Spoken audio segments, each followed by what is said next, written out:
Olá, minha gente! Aqui quem fala é o Lucas Luquezzi para comandar mais um papo de redação aqui no seu rádio, no seu tablet, no seu computador ou smartphone, né? No seu celular. Onde quer que você esteja, o papo de redação chega até você, porque não basta a frequência da 100.3 ou da 94.7. Tem também a nossa rede mundial de computadores, mais conhecida como internet. Agradecer demais a sua participação, sempre conosco. Participe enviando seu comentário para o 999715300 e a seção de comentários do canal da Folha está aberta para você falar quase tudo que você quiser. Menos palavrão e menos críticas que sejam agressivas, né? Porque a gente tem que manter o respeito onde quer que estejamos e respeito é bom e eu valorizo. A Marília Mesquita está aqui comigo. Você valoriza muito o respeito também, né, Marília? Sim, com certeza. Respeito é bom e todo mundo gosta. Oi para você que está nos acompanhando aqui pela 100.3 e também pelo nosso canal no YouTube. Pois é, a Marília aqui está na minha companhia inicialmente, né? Porque ela vai falar aqui de notícias policiais, né? As últimas novidades aí sobre o caso do policial penal que se envolveu num acidente fatal aqui em Boa Vista na semana passada, né? Tem também informações sobre troca de tiros que deixou aí 4 pessoas feridas e também o desfecho de um desaparecimento que, infelizmente, para uma família, né, acabou sabendo que essa pessoa acabou morrendo. Vamos falar sobre essas situações e também aqui vamos trazer aqui os repórteres do Grupo Folha para falar um pouco aqui dos bastidores da reportagem de aniversários, né? São 6 municípios fazendo aniversário de 42 anos aqui em Roraima. Parabéns, São Luís, São João da Baliza, Normandia, Mucajaí, Bonfim, né? E, enfim, todos esses municípios que estão fazendo hoje 42 anos de existência. Alto Alegre também, onde a gente está praticamente todos os dias em Alto Alegre, né? Parabéns a todos os povos, todos os munícipes dessas cidades aí, muito queridas aqui do nosso estado de Roraima pelos 42 anos de existência, de criação. Então, Marília, vamos começar o nosso podcast aqui de uma maneira organizada, né? A gente brinca às vezes, mas até para quebrar o gelo um pouco, né? Mas vamos falar de coisa séria, né? Temos novidades aí a respeito do caso do policial penal que acabou matando um agente de saúde no trânsito e ele fez um pedido à justiça, né? E fala pra gente o que foi esse pedido. Isso, Lucas. A defesa do policial penal Emerson Pereira Pinho, de 39 anos, protocolou um habeas corpus preventivo contra o pedido de prisão preventiva feita pelo Ministério Público aqui de Roraima. Inicialmente sorteado para analisar a solicitação, o desembargador Leonardo Cupelo pediu para repassá-la a magistrado substituto porque está de férias. O HC é um instrumento judicial que visa proteger a liberdade de locomoção do suspeito quando ela se encontra ameaçada ou restringida. Os advogados do acusado, que matou aí o agente comunitário de saúde, o Ruizemar Souza da Cunha, 38 anos, e feriu o passageiro Denis Agapto de Souza, 37, enquanto dirigia bêbado na contramão. Esse foi um caso aí que repercutiu bastante aqui na nossa cidade e eles alegam que não existem elementos para prendê-lo preventivamente, porque as medidas cautelares judiciais impostas inicialmente a pedido do Ministério Público na audiência de custódia são, entre aspas, suficientes e estão sendo cumpridas pelo cliente. Na audiência que resultou na soltura do policial mediante pagamento de fiança de 15 mil, o juiz Thiago Russi Rodrigues suspendeu o direito de dirigir do acusado, mandou recolher a CNH dele e o proibiu de frequentar bares e casas, de sair de casa à noite nos dias de folga e de se ausentar de Boa Vista sem autorização da justiça. Aí o advogado dele disse o seguinte: acreditamos que a justiça dará uma decisão acertada e que o Emerson sabe da gravidade do caso, se compadece da mesma e que a defesa está neste presente momento resguardando o direito da ampla defesa prevista no ordenamento jurídico, bem como fazendo com que, após o processo, seja aplicada a penalização adequada ao caso, fazendo-se assim justiça, dizem o advogado do Emerson. Pois é, né? Uma novidade que a gente teve hoje, né? Deu uma movimentação processual nesse caso, né? E a gente também apurou, né? Que, assim, eu estou falando eu acho, evidentemente, que a família da pessoa, né? Do Rui Zemar, está completamente desolada, né? Assim como também do Denis, né? Isso. E da mesma forma está aí o Emerson, né? Não estou aqui fazendo juízo de valor e também defendendo, até porque ele mesmo reconhece que teve uma atitude irresponsável, né? Ele reconhece, né? E sabe da besteira que fez, né? Eu fiquei sabendo que o Emerson, ele estava passando por um momento difícil, né, na sua forma psíquica, e aí misturou isso com remédio, bebida. Claro que não justifica, né, gente? Você está passando por um momento delicado na sua vida, mas você não tem o direito de matar ninguém, né? Então, é complicado, é um tema muito sensível, né, Marília? A gente poder colocar situações, mas realmente são informações que a gente consegue apurar, né, a respeito desse caso, e que até chama um pouco a atenção, né? Quando a gente verifica o que a pessoa está fazendo, como é que a pessoa está. Ele está completamente desolado, né, por conta dessa situação. Inclusive, está se preparando aí para ajudar a família que, além do passageiro, mas também a família que também está sentindo essa situação, né, pela morte do Rui. E, claro, a moça lá, que é dona daquela casa em que teve a parede destruída. Você passa em frente a essa casa, o muro está destruído ainda, né? Está do mesmo jeito, sim, né? Ainda não foi reformado. Sim, sim. Então, nesse momento, as informações que a gente consegue apurar até o momento, né, são essas, né? E claro que o Emerson está se resguardando aí no direito de não falar publicamente, né? E responder tudo em juízo. A gente espera que a justiça seja feita, né, Marília? Isso mesmo, a gente espera que a justiça seja feita, a gente sempre bate nessa tecla, porque é o que tem que ser feito. Claro. A família do Rui não pode fazer justiça com as próprias mãos, então a gente espera aí que a justiça ela seja feita, porque foi um caso muito sério, um caso que repercutiu bastante aqui no nosso estado, de modo geral, mas em Boa Vista que nós estamos aqui. E a gente espera aí que a justiça seja feita. São 3 famílias que sofrem, né?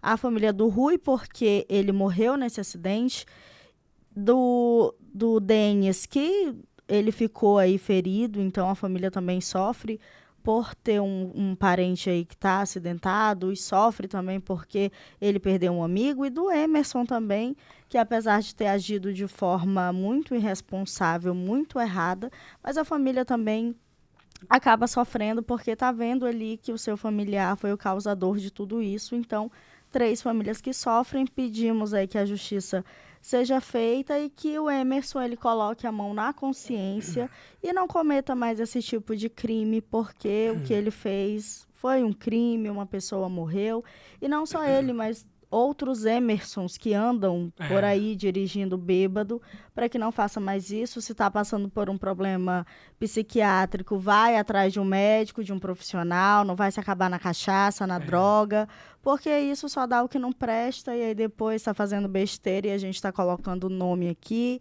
a foto, e vai ficar achando ruim, mas é o nosso trabalho. E eu já falei, não quer aparecer na editoria de polícia, não faz besteira. Inclusive, né, não fugindo muito do assunto, né, mas esse final de semana eu achei que estava meio tranquilo, né? Eu acho que o que aconteceu no final de semana passado acabou sendo uma lição. Acho que as pessoas ficaram... Parece, a impressão que dá é que as pessoas elas ficaram mais atentas, né, por conta dessa situação toda. Você misturar Sim, achei mais tranquilo. Foi um final de semana mais tranquilo.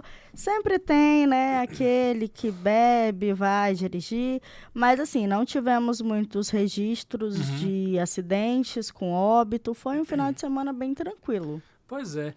Ainda falando desse assunto, gente, o juiz que acabou por analisar o pedido de prisão preventiva do Ministério Público, o juiz Kleber Gonçalves Filho, ele declinou da competência dele, ele é da primeira vara criminal, e ele repassou esse processo para análise da vara do Tribunal do Júri, né? De uma das varas do Tribunal do Júri, né? E pelo que a gente já apurou, a juíza Alana Leitão está com esse processo agora e a gente vai esperar, até porque, gente, o que está se debatendo aí é o fato de ser um crime doloso, né? Então, juridicamente está se debatendo muito essa questão, ao invés de um crime de trânsito, mas sim um crime doloso pela natureza que foi, pelo fato de ele estar dirigindo bêbado na contramão, né, oferecendo risco às pessoas, né, e acabando matando esse agente de saúde.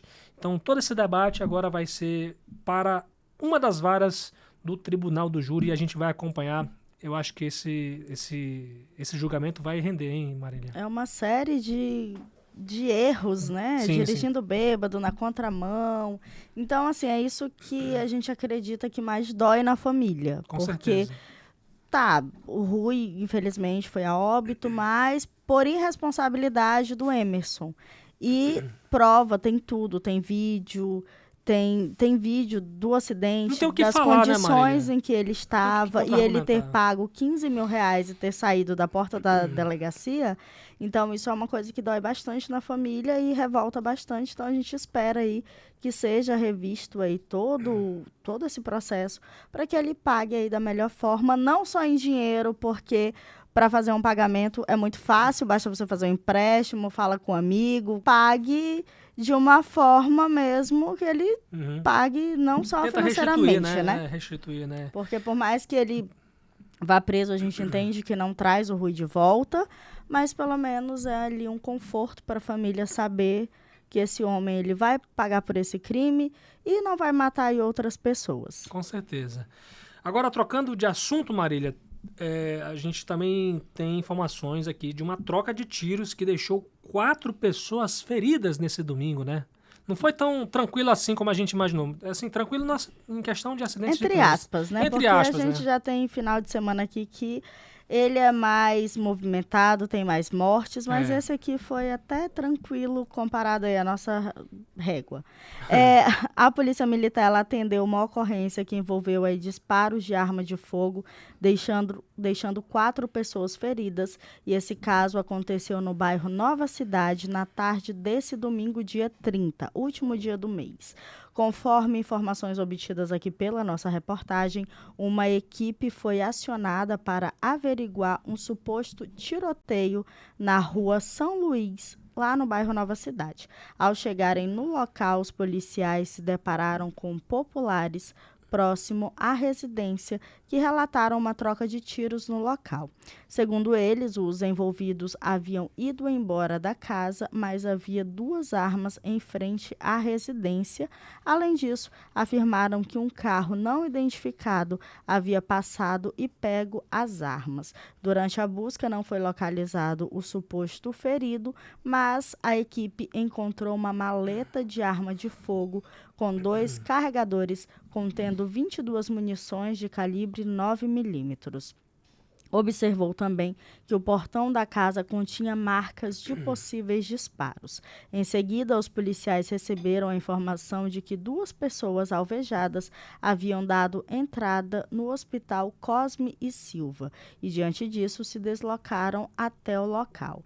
Um homem de 35 anos relatou à guarnição que estava saindo de casa com a família quando foi surpreendida por 2 homens armados que atiraram contra eles diversas vezes. O sobrinho dela, de 14 anos, foi atingido nas costas e sua cunhada, de 28, na perna esquerda. Para se defender, essa vítima usou a própria arma de fogo e efetuou disparos contra os homens que fugiram do local. Essa vítima também informou que a arma usada ficou escondida em sua residência. Diante dessa informação, os policiais foram até o local e encontraram a arma de fogo indicada e aí foi uma pistola com 2 munições intactas. E aí tem outra versão desse caso, que é o seguinte: os policiais também foram notificados sobre 2 homens que haviam sido alvejados e deixados na Rua das Cotias, no bairro Jardim Primavera. Ao chegarem no local, as vítimas já recebiam os primeiros socorros do Serviço de Atendimento Móvel de Urgência, o SAMU, e tratava-se de um homem de 28 anos. São 2 homens de 28 anos, cujas vestimentas e características eram compatíveis com as descritas pela vítima lá do bairro Nova Cidade. A versão contada por eles foi de que estavam bebendo na casa de uma amiga e, ao saírem do local, foram surpreendidos por disparos de arma de fogo na direção deles. Um desses homens foi atingido no braço e nas costas, enquanto seu amigo foi atingido na região do abdômen. A polícia diz que os feridos permaneceram hospitalizados para receberem atendimento médico. Esse caso foi entregue aí na central de flagrantes. Agora, até o momento, a gente não conseguiu saber, ou a polícia conseguiu saber, esclarecer melhor, né, qual foi a motivação desse tiroteio, né, Marília? Isso, ainda não repassaram nada pra gente. A gente segue aguardando aí para saber o andar dessas investigações. Muito bem, e para fechar, Marília, temos aqui informações sobre um desfecho, né, de um desaparecimento. Depois de 3 dias desaparecido, um homem foi encontrado morto lá em Rorainópolis. Fala pra gente o que a gente conseguiu apurar sobre isso. A vítima é o José Aparecido Rosa de Jesus, de 42 anos, e ele foi encontrado em uma área de pasto nesse domingo, dia 30, na zona rural da Vila Nova Colina, no município de Rorainópolis. A família estava à procura do homem que estava desaparecido há 3 dias. O filho da vítima, ele contou aos policiais militares que José sofria de depressão profunda e tomava medicação controlada. Ele havia chegado de Rondônia na última quinta-feira, dia 27, mesmo dia em que desapareceu e apresentou comportamento alterado. José estava sendo levado até o sítio da família em uma motocicleta pelo sogro do filho, quando pulou do veículo e se recusou a continuar o trajeto. Então, o motociclista seguiu o caminho até o destino e aguardou a chegada de José, que não apareceu. A família registrou o desaparecimento do homem na delegacia de Rorainópolis e iniciou as buscas por ele, e após 3 dias encontrou o corpo de José em estado de decomposição na Vicinal 18.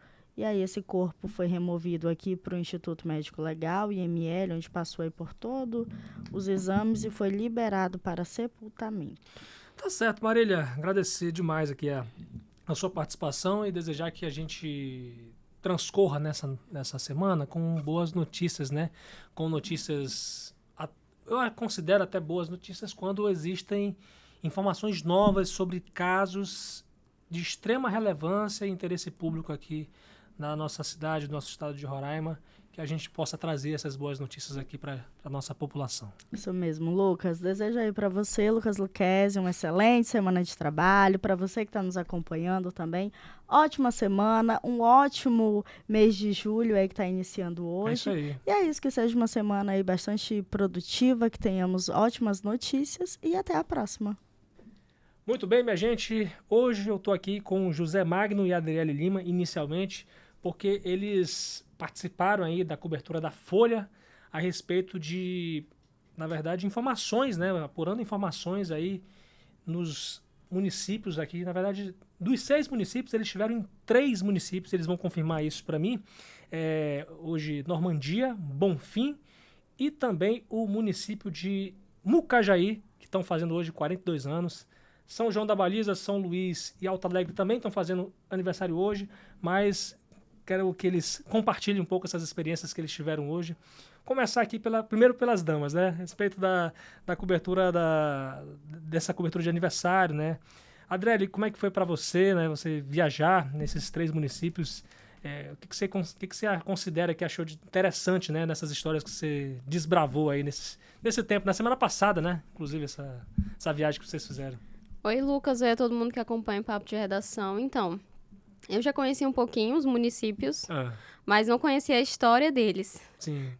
Eu gostei muito de saber mais detalhes sobre sobre como esses municípios foram criados. A gente sabe que aqui já existe uma população indígena, mas, assim, pensar em pessoas, em nordestinos e garimpeiros que estavam aqui à procura de diamante, que por conta disso todo um comércio, toda uma vila, uma população cresceu e virou o que é hoje, né? É algo que a gente acaba viajando no tempo.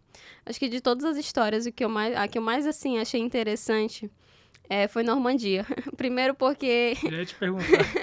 Primeiro porque foi uma história... É uma história, assim, que a gente pode entender como dupla, porque existem dois lados. Ela é uma história...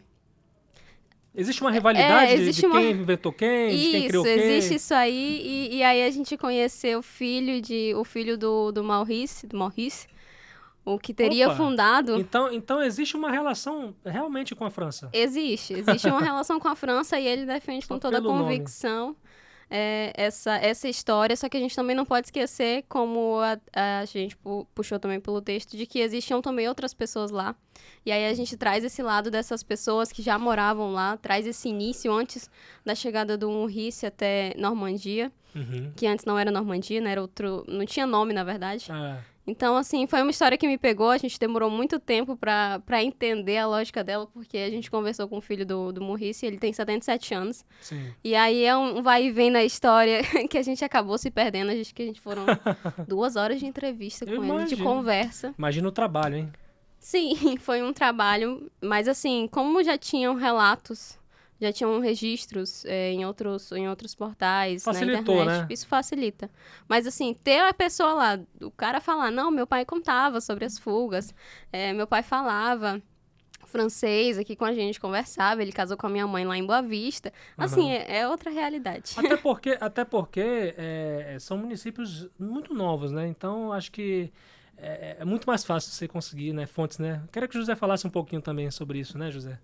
42 anos, história nova, né? Você consegue ainda falar com fundadores. É muito recente, eu acho que a gente poder fazer essa cobertura num espaço temporal tão recente assim, é um momento de muito privilégio para entender a história enquanto ela tá, de certa forma... Sendo construída. Viva, sendo construída. E Normandia realmente entre as histórias, não que uma seja mais interessante do que a outra, mas Normandia tem muitas controvérsias por trás e tem literatura que fala ou pode não falar sobre Normandia porque é incerto, então ninguém sabe se o autor tá falando a verdade, o autor do livro de história tá falando a verdade. Tem o Papillon também. Tem a história do Papillon, que veio da Ilha do Diabo, possivelmente junto com o grupo que veio com o seu Maurice. Então, assim, são muitas histórias, mas a gente percebeu que em algum ponto as histórias, mesmo que por um pouquinho, elas se encontram e fazem sentido. E é engraçado, não só Normandia, mas como Bonfim e Mucajaí, quando a gente pergunta da população se eles veem diferença, obviamente algumas pessoas vão dizer que tá bom, outras pessoas vão dizer que não tá tão bom, mas o que é consenso de todos aqui são os lugares que eles escolheram para ficar e que lá eles vão ficar até o final da vida. E isso é interessante. Nosso trabalho é esse, né? Ir até os lugares, não importa o lugar, e contar histórias das pessoas. E as pessoas nos contaram histórias muito legais. Legal. Adriele, eu queria que você falasse um pouco sobre... a gente começou falando de Normandia, né? Que é uma história, assim, muito mágica, inclusive, né? Vamos falar do lado, né? Bonfim. O que você achou de Bonfim? Né? Conhecer um pouco da história, as dificuldades que vocês tiveram lá, ou se não teve dificuldade, foi fácil? Bonfim, a gente encontrou um herdeiro de lá, a gente pode dizer assim. A gente encontrou um major da PM que ele nasceu lá, ele já tem 68 anos, então ele sabe da história mesmo antes da criação com a lei lá de 1982, que criou o Bonfim. Sim. E aí ele contou a história, né, ali que ele ouviu dos primos, dos tios, dos avós. E ele foi falando como que tudo isso começou e ele traz apenas nomes. O Eduardo Ribeiro chegou na lancha, chegou no barco, atracou ali próximo a um senhor que morava na margem do rio. E depois de muita conversa, eles se conheceram e descobriram que o nome daquele senhor era Antônio Bonfim. Uhum. A gente não sabe quem são essas pessoas. Eu, como boa jornalista, fui atrás para saber quem era Antônio Ribeiro. Cheguei à conclusão de que Antônio Ribeiro foi um governador do Amazonas, que ele passou por aqui nos anos de 1800 e pouco, 1890, Sim, sim. 80. E aí ele possivelmente passou por aqui por Bonfim justamente por conta dessa conexão com Guiana, né? Já se existia esse sonho de desbravar a Amazônia e chegar até Guiana. Então, esse Eduardo Ribeiro possivelmente seja esse mesmo, né? O governador. Sim, sim. Então, assim, é uma curiosidade que eu acabei achando interessante depois Bacana. de muitas pesquisas. E foi algo que marcou, né? E também descobri que esse sonho de chegar até Téléten, de conectar Brasil e Guiana, é um sonho que está aí desde 1800. Sim, não, sim. não é de agora. A gente fala até hoje no jornal, a gente não vê a hora de se conectar à estrada do Téléten linda e não sei o quê. Mas, gente, Isso desde aí há 1800... séculos, né? Desde 1800 já se dizia nos jornais, não vemos a hora de construir a ferrovia, que vai chegar até a Guiana, até o rio do Tacutu. É a mesma coisa É a hoje, mesma gente. história. Não mudou nada, Nada né? mudou. José, fala um pouco pra gente sobre Bonfim, né? O que você achou de Bonfim. interessante? O que foi... Acho que Bonfim... Bonfim tem a história lá do barco, que ele chegou e foi uma compra de terras e depois foi povoando. Sim. Mas um insight que eu acho que é interessante pra gente compartilhar, porque assim, além de serem histórias recentes, que ser uma história recente, às vezes pode significar que não tem muita história para contar. E aí, no caso de Mucajaí, por exemplo, e de Bonfim também, eu acho que, de certa forma, de maneira indireta, são localidades que estão lá para serem povoadas e exploradas. Não tem como a gente comparar, obviamente, a história do estado de Roraima e a história de um estado como o Rio de Janeiro, que teve a presença da família real e vários acontecimentos históricos. Claro. Roraima, historicamente, foi um estado em que as pessoas chegaram aos poucos, muita exploração de recursos, muito minério envolvido. Sim. Então, como muitas localidades no Brasil, foi um estado que construiu a partir da exploração. E uma peculiaridade de localidades que são construídas dessa forma é que realmente não tem como a gente esperar que tenham muitos acontecimentos históricos. Uma batalha, por exemplo, uma revolução tendo início ou tendo fim aqui. Foi muito pacífico até. É tudo muito pacífico porque foi, como a gente pode... Não tem nem como fazer...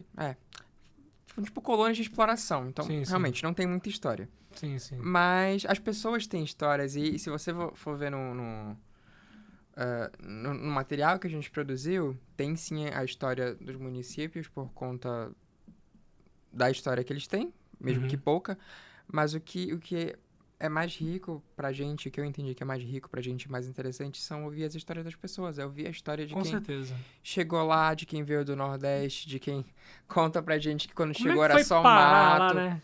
como foi para lá, Sim. e aí tem a história do ex-prefeito de Normandia, do Nivaldo, foi prefeito nos anos 80. E ele conta que os pais vieram do Nordeste para explorar borracha no Amazonas, só que tudo era tão demorado que quando eles chegaram no Amazonas já não tinha mais borracha. Então eles encontraram alguém que chamou eles para vir para Roraima e aí eles chegaram lá na região que é o Vale da Conceição do Maú, que é hoje Normandia, mas até chegar lá passaram pelo minério do Urinduque, enfim, pessoas que foram viajando até se estabelecerem em um lugar específico. A história pode ser recente, mas essas pessoas que a gente entrevistou, a história delas vem de muito antes. Eu acho que essa é a parte mais legal que ajuda desse trabalho. Que ajuda a explicar, né, o contexto que foi criado.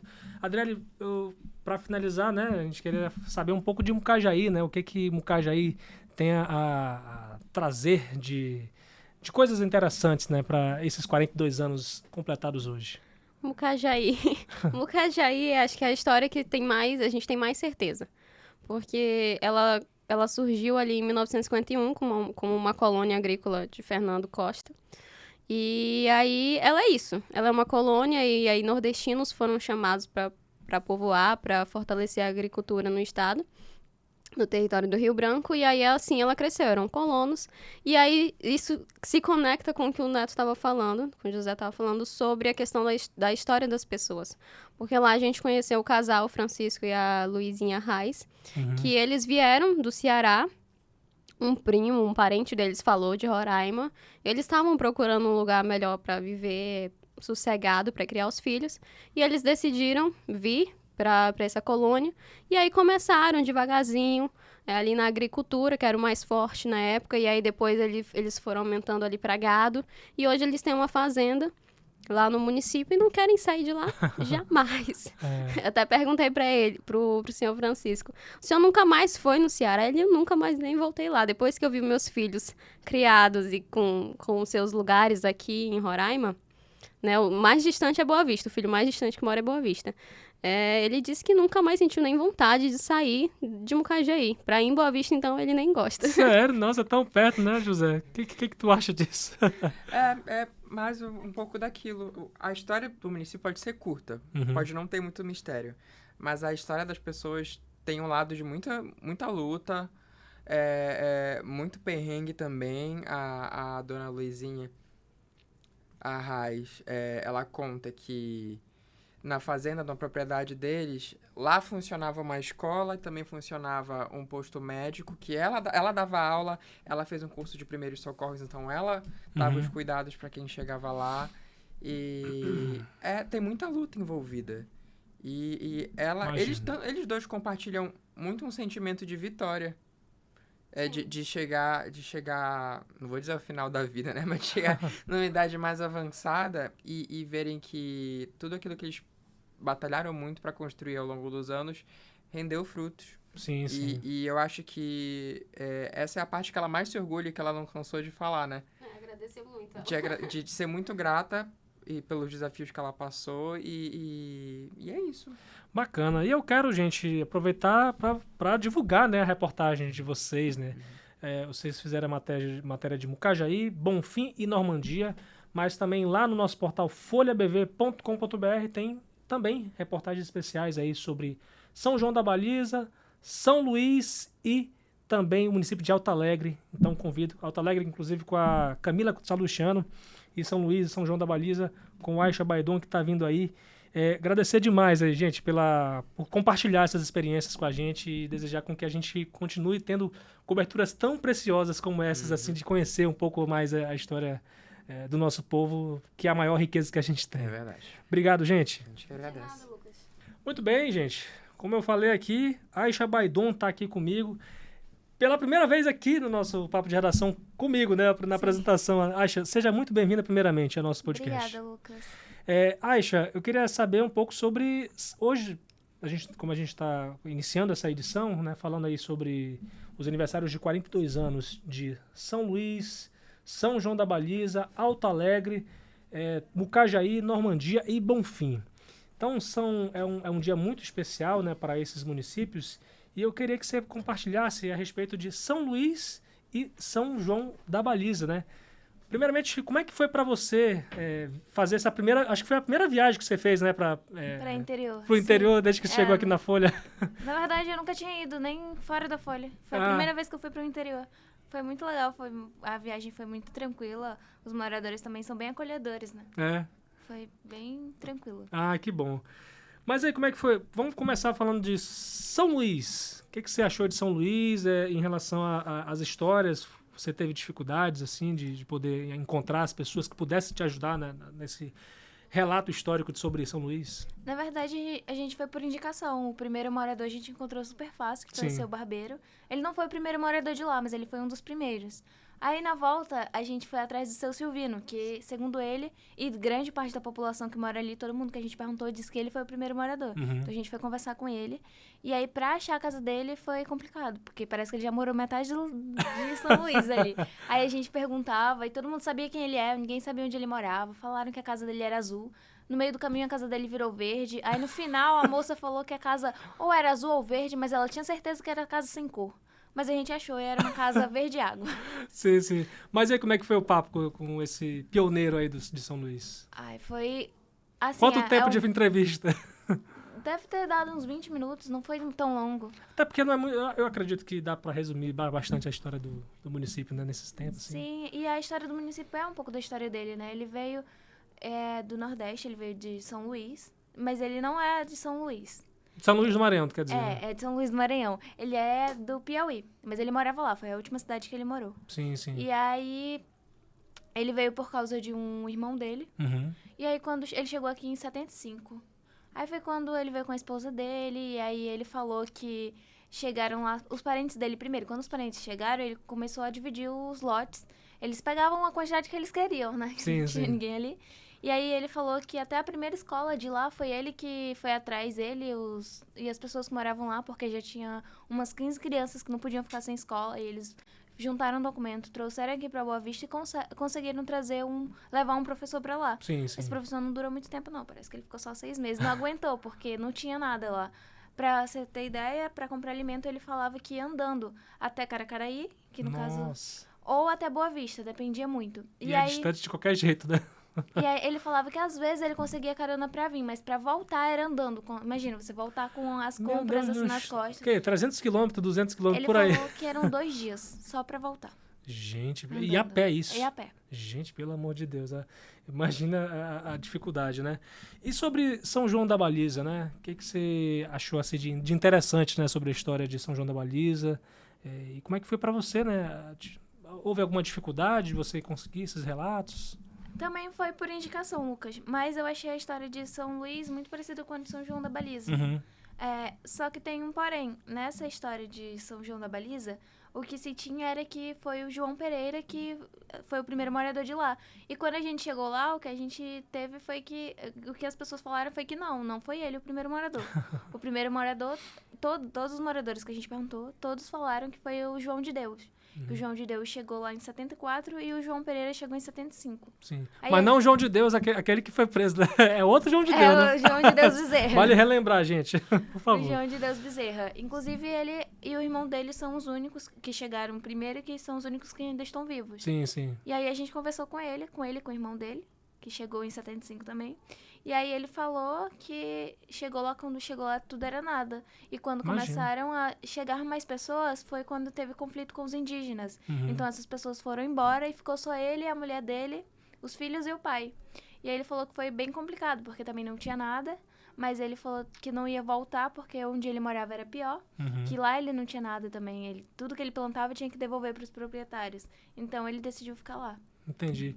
E, assim, pra tua carreira, né, pra tua profissão, assim, de jornalista, você já é formado, você formou esse ano, né, Aisha? Sim, foi no começo do ano. Pois é, e assim, você já tá há um tempo aqui na nossa redação. Pra você, como é que foi essa experiência de viajar pro interior, né, fazer uma coisa diferente, né, porque a gente fica muito aqui na redação e a gente fica com aquelas notícias factuais, como a gente... Para o povo entender, notícias factuais são aquelas que acontecem no dia e você vai lá cobrir e tal. Pra ti, como é que você define essa experiência, Aisha? Eu acho que agora eu fui batizada. De verdade. Não que a gente não faça outros trabalhos de apuração aqui em Boa Vista, mas essa experiência de ir pra lá pela primeira vez, de conversar com pessoas que foram, tipo, as primeiras pessoas que moraram lá, de apurar, de perguntar pra outras pessoas se realmente aquilo era verdade, eu acho que essa experiência desses 2 dias me batizaram. Agora eu posso dizer que eu sou jornalista. Legal, Aisha. Olha, agradecer demais aqui a sua participação aqui no nosso podcast. Desejar que você volte mais vezes aqui para trazer boas notícias também. Tá nervosa, Aisha? Obrigado, Aisha, pela participação. Até uma próxima aqui. Obrigada, Lucas. Valeu, gente. É isso. Então, minha gente, reforçar aqui, porque deu muito trabalho, né? Fazer essas reportagens aí. Agradeço demais aqui. Teve também reportagens aí da Camila Salustiano sobre Alto Alegre, né? E agradecer demais aqui a participação da Aisha, né? E também do José Magno e da Adriele Lima, a respeito desses bastidores aqui das reportagens de aniversários dos 42 anos de 6 municípios de Roraima, né? Nesse 1º de julho. Parabéns aí para Alto Alegre, Normandia, Bonfim, Mucajaí, São Luís e São João da Baliza. São 6 municípios. Parabéns para todos os munícipes e desejar com que Deus abençoe vocês e que esses municípios sejam prósperos e tragam muito orgulho para todo o nosso estado de Roraima e também para todo o nosso país. Minha gente, agradecer demais a companhia de vocês aqui no Papo de Redação hoje, com os trabalhos técnicos de Fabiano Lopes, Rio Ferreira, John Hudson e Aduan Figueiredo. Aqui quem falou com vocês foi o Lucas Luquezzi e agradecer demais aí vocês também prestigiando a gente nas redes sociais, reforçar aqui o pedido para vocês seguirem as redes sociais da Folha BV, no Instagram, no Facebook, no X e no YouTube. Folha FM 100.3 no Facebook e no YouTube, e Rádio Folha BV no Instagram, @LucasLuquezzi no Instagram, é o meu perfil pessoal na rede social. LUCKEZE é o meu sobrenome, minha gente. A gente volta amanhã nesse mesmo horário, se Deus quiser, com mais um Papo de Redação.